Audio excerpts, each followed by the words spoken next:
இப்படி அமைதியா இருந்தா என்ன ஆகும்? இதே நிலைமை கண்டினியூ ஆச்சுன்னா எத்தனை வருஷம் ஆனாலும் சரி ஜப்பானால கண்டிப்பா வேர்ல்ட் கப் ஜெயிக்க முடியாது. அப்படி இல்ல, எங்ககிட்ட நிறைய ஐடியா இருக்கு. ஆனா அதெல்லாம் இன்னும் திட்டப்படியே இருக்க தவிர இன்னும் செயல்படுத்த முடியல. கவலைப்படாதீங்க, இந்த வருஷம் அதை செயல்பாட்டுக்கு கொண்டு வந்துருவோம். உங்களை நம்பி பிரயோஜனம் இல்ல. நான் ஒரு புது ஆள் மேல நம்பிக்கை வச்சிருக்கேன். அவன் ஸ்டூடண்ட்ஸ்க்கு நல்ல ட்ரைனிங் கொடுத்துட்டு இருக்கான். கண்டிப்பா வேர்ல்ட் கப் ஜெயிச்சு ஜப்பானுக்கு பேர் வாங்கி கொடுப்பான். அது வேற யாரும் இல்ல, இவன் தான். ஈகோ ஜிம்பாச்சி. இசாகி-குன், என்ன பண்ணி வச்சிருக்க? என்ன இதெல்லாம்?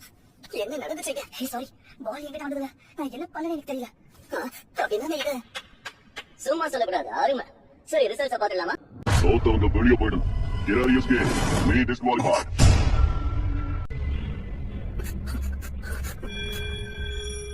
ரொம்ப மோசம். நான் இதுக்கு எதிர்பார்க்கல, சுத்தமா எதிர்பார்க்கல. என்ன விளையாட்டு இது?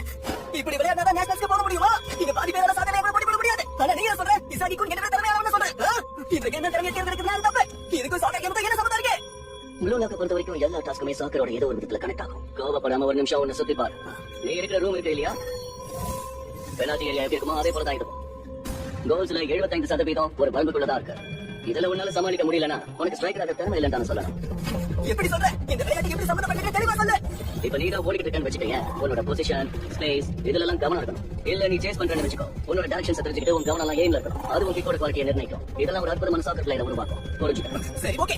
ஆனா ஒரு 2 நிமிஷத்துல நீங்க எப்படி இந்த முடிவு பண்றீங்க? கேம்ல தான் 90 நிமிஷம் தராங்களே. தோராயமா கணக்கு போடு. இருக்கிற எல்லா பிளேயர்ஸும் பால 90 நிமிஷம் வச்சிட்டு இருக்க போறதில்ல. ஒவ்வொருத்தருக்கும் 2.5 நிமிஷம் தான் டைம். அப்படி உனக்கு கொடுக்கப்பட்ட சான்ஸ் தான் நீ பேஸ் பண்ணி இப்ப கத்திக்கிட்டு இருக்க. ஆனா எனக்கு கிடைச்ச 10 செகண்ட்ல நான் என்ன இந்த காரணத்தை உன்னால மேட்ச்ல சொல்ல முடியுமா? பால் உன்னை ஹிட் பண்ணும்போது அதுல உனக்கு 1 செகண்ட் மிச்சம் இருக்கும். நீ அதை உன் பக்கத்துல இருந்த ஈகபை மேல அடிச்சிருக்கலாம். ஆனா நீ அப்ப அதை யோசிக்க கூட இல்ல. இன்னொன்னு, லாஸ்ட்ல இல்ல ஃபைனல் வச்சு அடிக்க போற நேரத்துல உன் டீம்மேட் வந்து பால ஷூட் பண்ணா நீ அப்ப தோல்வியை ஒத்துக்குவியா? அந்த நேரத்துல நீ விலகி போனா என்ன நடக்கும்? உங்களுக்கு கிடைக்க வேண்டிய வச்சு உங்களுக்கு விலகி போகும். ஆனா எக்ஸ்ட்ரா 2 ஸ்டெப் வச்சு அந்த பால அடிக்க முயற்சி பண்ணு. ஒரு கேம்ல யார் வேணாலும் இருக்கலாம். ஆனா அந்த பால் கிட்ட தான் வெற்றியும் தோல்வியும் நிர்ணயம் ஆகுது. அடிக்கிற கிட்ட வச்சு ஒருத்தருக்கு அது தோல்வியும் இன்னொருத்தருக்கு பெரிய வெற்றியையும் கொடுத்தது. ஒரு ஸ்ட்ரைக்கர் மறக்காம ஞாபகம் வச்சுக்க வேண்டிய விஷயம். மொத்த பொறுப்பை அவன் எடுத்துக்கிட்டு கடைசி வரைக்கும் போராடணும்.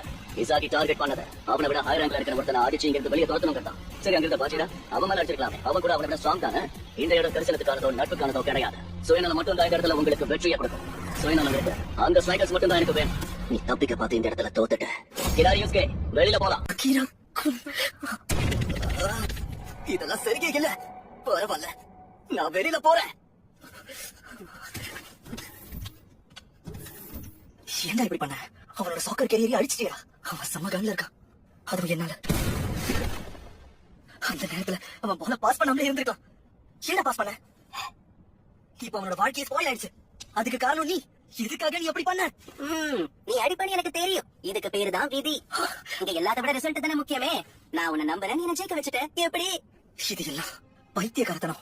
இப்படி ஏதோ தொடர போகுதா? இந்த மாதிரி ஏதோ சமாளிக்கணுமா? சரியா சொன்ன. இங்க எல்லாருமே வெற்றி தோல்விக்கு தானே ஓடிக்கிட்டு இருக்கோம்.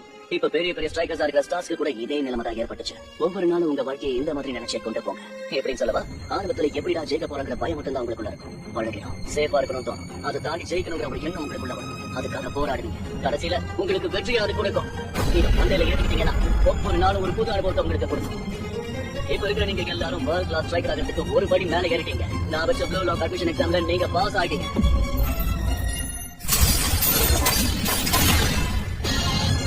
வாழ்த்துக்கள். இன்னும் நீங்க இந்த மாதிரி பல பரீட்சைகளை சந்திக்க போறீங்க. இப்ப இந்த ரூம்ல இருக்கிற 11 பேர், இந்த 11 பேருமே ஒன்னாதான் இருக்க போறீங்க. ஒன்னா சேர்ந்து ஒர்க் அவுட் பண்ணணும், ஒன்னா சேர்ந்து விளையாடவும் செய்யணும். சில நேரங்கள்ல சண்டையும் போடணும். ப்ளூ லாக் ஆரம்பிக்க போகிறேன்.